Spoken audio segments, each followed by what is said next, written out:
Hello students, good morning.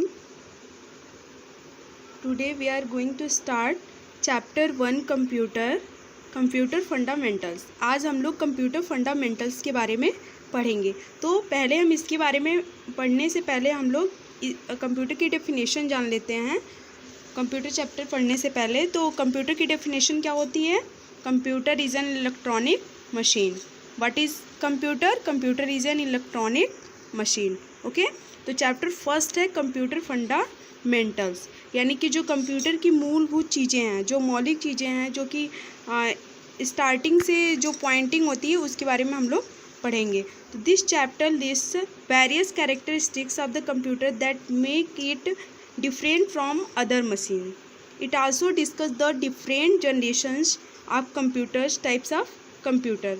तो chapter जो इसका चैप्टर लिस्ट होता है उसमें वेरियस कैरेक्टरिस्टिक्स है, यानी इसकी बहुत ढेर सारी विशेषताएं हैं कंप्यूटर की जो और मशीनों से इसको अलग बनाती हैं। इसकी वेरियस कैरेक्टरिस्टिक्स है, यानी ढेर सारी इसकी क्वालिटीज़ है। It also discusses the different generation of computer, और यह विभिन्न प्रकार के जनरेशन कंप्यूटर का भी डिस्कस करता है। ओके, और टाइप ऑफ कंप्यूटर को भी। तो सबसे पहले हम लोग कैरेक्टरिस्टिक्स ऑफ कंप्यूटर के बारे में जान लेते हैं, यानी कंप्यूटर की विशेषता क्या क्या है।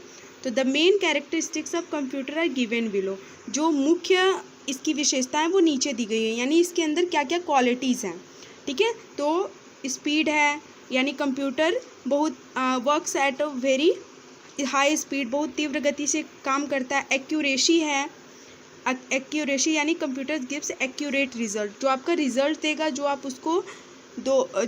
उससे लेना चाहोगे वो आपको सही यानी कि एक्यूर रिजल्ट देता है। ठीक है, एक्यूरेट रिजल्ट, तो आपको सही रिजल्ट देता है। डिलीजेंस होता है, यानी कि वो अपने कंप्यूटर नेवर गेट बोर्ड, वो कभी भी बोर नहीं होता है, उसकी अपने काम के प्रति लगन होती है, वो कभी बोर नहीं होता है। और वर्सटिलिटी है, यानी computer can perform a wide variety of job.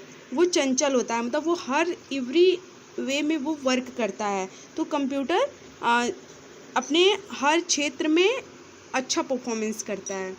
Large storage capacity है, यानी वो ढेर सारी यानी लार्ज बड़ी मात्रा में स्टोरेज को अपने अंदर रखता है। उसके अंदर ये योग्यता है कि वो ढेर सारी चीज़ों को अपने अंदर मेमोराइज कर सकता है। तो computers are capable to storing huge amount of data. वो अधिक मात्रा में डेटा को स्टोर करता है, which can be retrieved easily as and when required. वो हम जो भी चीज़ें पाना चाहते हैं वो पुनः प्राप्त भी कर सकते हैं। अगर जो भी उसमें चीज़ें डेटा सेफ रहेंगी तो उसको हम बाद में पा भी सकते हैं, ले भी सकते हैं। ठीक है, तो ये थी कैरेक्टरिस्टिक्स ऑफ कंप्यूटर। आगे हम लोग जान लेते हैं जनरेशन ऑफ कंप्यूटर, यानी कि कंप्यूटर की कौन कौन सी जनरेशन्स हैं। तो आप देखोगे कि on the basis of technology के आधार पर जो computers can be classified into 5 generation. Computer की जो जनरेशन है उसको 5 जनरेशन्स में डिवाइड यानी क्लासिफाइड किया गया है। तो फर्स्ट जनरेशन जो आया था वो कब आया था? 1945 से लेकर के 1956 तक फर्स्ट जनरेशन चला कंप्यूटर का, जिसमें वैक्यूम ट्यूब का यूज किया गया। ठीक है, मेन इलेक्ट्रॉनिक के रूप में। और यह जो है कि उस टाइम के अकॉर्डिंग फास्टेस्ट कैलकुलेट करता था, बहुत तीव्र गति से गणना करता था। ठीक है, और जो फर्स्ट जनरेशन का जो कंप्यूटर था वो क्या था? बड़ा साइज में भी काफ़ी बड़ा था, और emitted a large amount of heat, और अधिक मात्रा में जो है कि वो हीट भी करता था, यानी गर्म हो जाता था, गर्म का उत्सर्जन करता था। और the cost was very high, और जो पहला कंप्यूटर था उसकी कास्ट यानी उसकी प्राइस भी बहुत ही अधिक थी। ठीक है, तो डू यू नो में हम लोग देख लेते हैं कि thousands of vacuum tubes were used in first generation computers, कि हजारों वैक्यूम ट्यूब्स का प्रयोग किया गया था पहले जनरेशन कंप्यूटर्स में।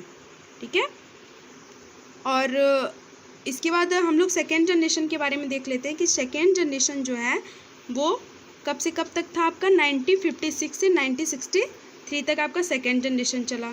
ठीक है, 1956 से 1963 तक सेकेंड जनरेशन चला। इसमें use transistors which were better, smaller, faster and consumed lesser energy. ठीक है, वो ट्रांजिस्टर्स का यूज करता था जो कि बेटर था, यानी कि पहले से अच्छा था, छोटा भी था, और फास्टर यानी तेज़ गति से काम भी करता था, और कंज्यूम्ड लेज़र एनर्जी, और कम एनर्जी यानी कम ऊर्जा की खपत भी उसमें होती थी, ज़्यादा ऊर्जा नहीं लगती थी।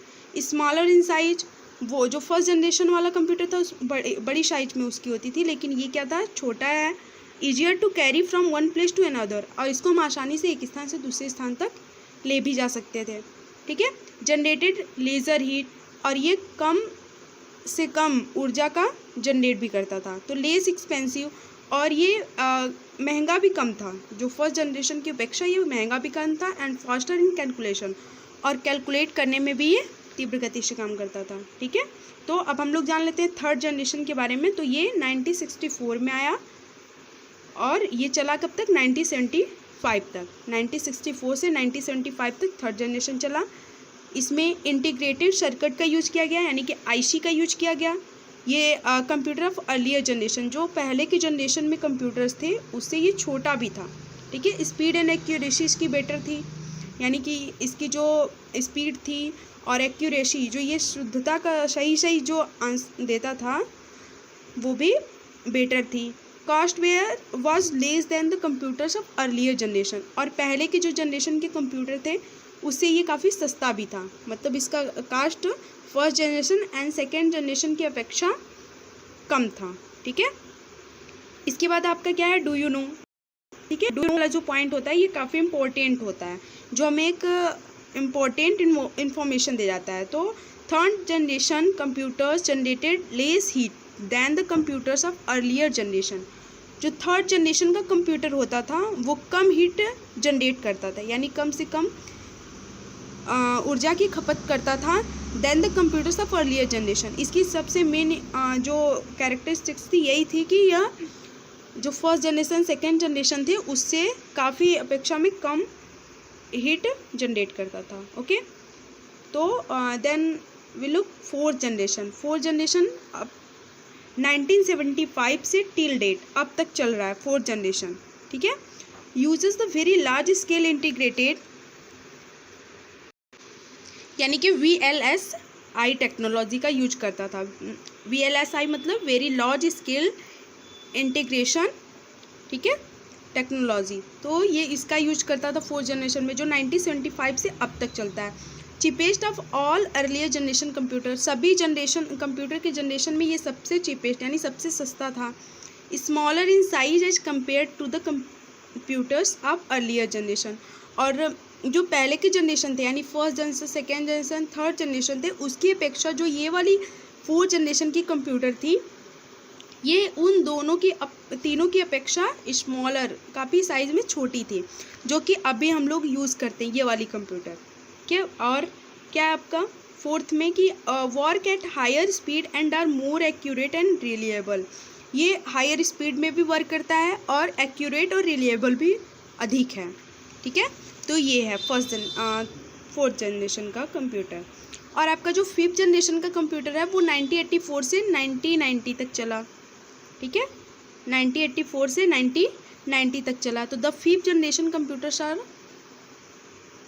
फ्यूचर कंप्यूटर्स, ये भविष्य के कंप्यूटर्स हैं, ठीक है, जो कि the main technique to be used in these computers will be artificial intelligence, यानी कि जो द मेन टेक्निक इसमें यूज की गई आर्टिफिशियल इंटेलिजेंस की, that is they will be able to think and make their own decision as human beings. ये future computer है जो कि आगे सोचने में और खुद के डिसीजन लेने में भी ये योग्य होगा, ठीक है। फिर इसके बाद हम लोग सिक्स्थ जनरेशन को देख लेते हैं। सिक्स्थ जनरेशन में क्या है कि transitions between generations in computer technology are hard to define, especially as they are taking place many of the computer to the development in computer systems since 1990 reflect gradual improvements over established system, and thus it is hard to claim they represent a transition to new generation, ठीक है। But other developments will prove to be significant change. जो transition थे generation में computer technology में, इसको define करना काफ़ी hard था, स्पेशली अगर देखा जाए तो वो जगह भी लेते थे, लेकिन बहुत से इसमें विकास हुए कंप्यूटर सिस्टम में 1990 से ही, जो कि ग्रेजुअल इम्प्रूवमेंट हुई, काफ़ी इसमें सुधार हुआ और उसको रिप्रेजेंट करना सब कुछ सरल हो गया, ठीक है। बट अदर जो डेवलपमेंट हुए will prove to be significant change हो गया। तो टाइप्स ऑफ कंप्यूटर्स में अब हम लोग देख लेते हैं, हम लोगों ने क्या क्या पढ़ा, characteristics of computer and the generation of computer. Okay, तो अब हम लोग टाइप्स ऑफ कंप्यूटर्स देख लेते हैं, यानी कंप्यूटर के कौन कौन से प्रकार हैं। तो computers differ in performance, computer differs in performance, size and cost. जो कंप्यूटर हैं वो साइज और कॉस्ट के आधार पर अलग अलग हैं। अगर देखा जाए तो based on these parameters they are classified as micro computer, mini computer, main frame computers and super computers, ठीक है। इन सबको बांटा गया है, micro computer, mini computer, main frame computers and super computers. तो सबसे पहले हम लोग माइक्रो कंप्यूटर देख लेते हैं। तो micro computer are very small in size, ये बहुत छोटे होते हैं। पर्सनल कंप्यूटर्स होते हैं and laptops are example of micro computer. जो लैपटॉप्स होता है, पीसीस होता है, ये सब माइक्रो कंप्यूटर होते हैं। PCs are mostly use in office, जो पीसी होता है वो क्लासरूम, घर पे या मेन तरीके से ऑफिस में यूज किया जाता है। एग्जाम्पल ऑफ माइक्रो कंप्यूटर की यही है, पीसी यानी कि पर्सनल कंप्यूटर्स। ओके, उसके बाद हम लोग देख लेते हैं डेस्कटॉप कंप्यूटर क्या होता है। It is called desktop because it is kept on desk और टेबल। इसको डेस्कटॉप इसलिए कहते हैं क्योंकि इसको टेबल या फिर डेस्क पे रखते हैं। It is also known as personal computer, इसको पर्सनल कंप्यूटर भी कहा जाता है। It is the most common type of computer used at home, school, shop. इसको कॉमन टाइप से घर पे, स्कूल में और शॉप पर यूज किया जाता है। Okay, I hope you understand this. उसके बाद आपका हो जाता है लैपटॉप कंप्यूटर्स थर्ड में। तो it is called laptop because it can easily be kept on our lap. इसको लैपटॉप इसलिए कहते हैं क्योंकि हम इसको साधारण मतलब ईजिली, आसानी से अपने लैप यानी अपनी गोद पर रख सकते हैं। It is smaller and higher than desktop, lighter than desktop. ये डेस्कटॉप कंप्यूटर से काफ़ी छोटा होता है और हल्का भी होता है। Due to its small size it can be carried almost anywhere. इसकी छोटी साइज़ होने के कारण हम इसको कहीं भी ले जा सकते हैं, ले आ सकते हैं, ठीक है। ये है लैपटॉप और ये क्या हो गया आपका डेस्कटॉप कंप्यूटर। ओके, और उसके बाद आपका क्या हो गया ये, ओके, माइक्रो कंप्यूटर में डेस्कटॉप कंप्यूटर आते हैं और आपका लैपटॉप कंप्यूटर, और ये है पॉम टॉप। पॉम टॉप क्या होता है कि it is called palm top because it can easily fit into our palm. इसको पॉम टॉप इसलिए कहते हैं क्योंकि ये हमारी पॉम में आ जाता है आसानी से, आ गया ना पॉम में, तो इसीलिए इसको पॉम टॉप कहते हैं। It is very small computing device like a tablet. ये टेबलेट की तरह बहुत ही छोटा कंप्यूटिंग डिवाइस होता है, ठीक है, पॉम टॉप। फिर नेक्स्ट में आपका क्या हो जाता है, टेबलेट कंप्यूटर्स होता है। This is small hand held type of computer smaller than laptop. ये लैपटॉप से छोटा होता है, इसको हम हाथ में भी ले सकते हैं। It works by touching the screen by our finger. इसको फिंगर से टच करके भी वर्क कर सकते हैं। The iPad is an example of a tablet. और आईपैड जो है वो टेबलेट का एग्जाम्पल है। वो फ़ोन की तरह होता है लेकिन वो काफ़ी चौड़ा होता है, ठीक है। और उसके बाद पॉकेट पीसी है।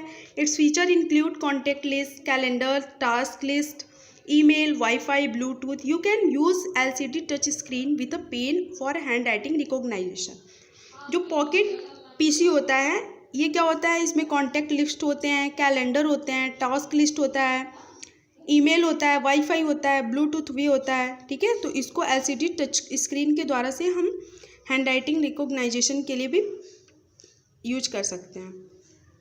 फिर उसके बाद आपका स्मार्टफोन है, यानी जो आप लोग यूज करके अभी देख रहे हो video. It is a mobile phone with the features of touch screen computer. इसको टच स्क्रीन कंप्यूटर के फीचर्स के साथ उपयोग किया जाता है। It can do all the work which can be done on computer. हम इस पर वो सारे वर्क कर सकते हैं जो कि हम कंप्यूटर पर कर सकते हैं, ठीक है। उसके बाद आपका आता है नोटबुक कंप्यूटर्स, यानी कि it is lighter and small in size. ये काफ़ी छोटा होता है और हल्का होता है। It is used mainly by those people who want to carry their work all the time what where they go. ये लाइटर होता है और स्मॉल भी होता है। इसका हम ये साइज़ में भी बहुत ही छोटा होता है। It is use mainly by those people who want to carry their work all time what where they go. ये उन लोगों के साथ द्वारा यूज़ किया जाता है जो कि अपने काम पर इसको एक स्थान से जहाँ भी चाहते हैं वहाँ पे ले जा सकते हैं, सभी समय जाया जा सकता है। मिनी कंप्यूटर्स देख लेते हैं। Mini computers are more powerful as they have more memory and operate at a higher speed. Mini computer जो होता है वो बहुत ज़्यादा पावरफुल होता है और उसके पास मोर मेमोरीज होते हैं, यानी वो अधिक चीज़ों को स्टोरेज कर पाता है, operate at a higher speed, और हायर स्पीड में उसको ऑपरेट करता है। The PDP-11 and VAX 7500 are examples of mini computer. ये मिनी कंप्यूटर के दो एग्जाम्पल्स हैं, ठीक है। और उसके बाद आपका मेन फ्रेम कंप्यूटर्स आ जाता है। मेन फ्रेम कंप्यूटर क्या होता है कि used in a big organisation, ये बड़े बड़े ऑर्गेनाइजेशन में यूज किया जाता है। As they can support hundreds of user and handle large volumes of data. ये डेटा के मतलब लार्ज अमाउंट में हैंडल जो करता है। दे आर वेरी एक्सपेंसिव, वो बहुत महंगा भी होता है और साइज़ में भी बड़ी होती है। The VAX 8000 and CDC 6600 are examples of main frame computer. ये मेन फ्रेम के एग्जाम्पल्स हैं, ठीक है, मेन फ्रेम कंप्यूटर के, जैसे कि ये है मेन फ्रेम कंप्यूटर, ओके। उसके बाद आपका आ जाता है सुपर कंप्यूटर, यानी super computer are the fastest are the most expensive. यह बहुत तीव्र तेज़ी से काम करता है और बहुत ही एक्सपेंसिव यानी महंगा भी होता है। They are used in areas like weather forecasting and aircraft designing. इसको वेदर फॉरकास्टिंग के लिए यानी मौसम फॉरकास्टिंग जब किया जाता है तो उसमें, एंड एयरक्राफ्ट डिज़ाइनिंग में भी यूज किया जाता है। The super computer Param, super computer का एग्जांपल देखें तो परम है 10,000 है, has been designed in India, जिसको भारत में बनाया गया है। परम 10,000 यह एक सुपर कंप्यूटर है और इसे इंडिया में बनाया गया है, ओके। उसके बाद आपका आ जाता है वर्क स्टेशंस, यानी it is also a single user computer system which is similar to personal computer but have more powerful micro procedure. ये जो होता है इसमें सिंगल यूज़र कंप्यूटर सिस्टम होता है जो कि पर्सनल कंप्यूटर से परिचित होता है, but have more powerful micro procedure, लेकिन यह माइक्रो प्रोसीजर से के जैसा बहुत ज़्यादा पावरफुल होता है। They are used for making design creating special effects in movies. यह डिज़ाइन बनाने में और मूवी में जो स्पेशल इफ़ेक्ट डालना होता है वो इसी से डाला जाता है, ठीक है, वहाँ पर यूज किया जाता है। तो हम लोगों ने जो भी चीज़ें पढ़ी उसमें आप पॉइंट्स टू रिमेंबर, यानी हम लोगों ने जो जो चीज़ें सीखी उसको पॉइंट में फिर से देख लेते हैं। The main characteristics of computer, यानी जो कंप्यूटर की मुख्य विशेषता है वो क्या है कि यह स्पीड इसकी होती है, एक्यूरेसी होती है, यानी इसकी तीव्र गति में काम करता है। एक्यूरेसी यानी कि यह शुद्ध चीज़ें हमको देता है। डिलीजेंस होता है, वर्साटिबिलिटी होता है, एंड लार्ज स्टोरेज कैपेसिटी होता है, ठीक है। ये अपना लगन से काम भी करता है और ये हर क्षेत्र में काम करता है और इसके पास लार्ज स्टोरेज कैपेसिटी होती है, यानी अधिक मात्रा में ये अपनी चीज़ों को स्टोर कर सकता है। On the basis of technology के आधार पर computers can be classified into 5 generation, 5 generation में बांटा गया है। First generation, second generation, third generation, fourth generation and fifth generation. Computers are classified into 4 main types, micro, mini, mainframe and super computer. ये 4 प्रकार हो गए आपके, and the 3 types step to in working of a computer are input, processing and output, okay. Thank you all of you, have a nice day.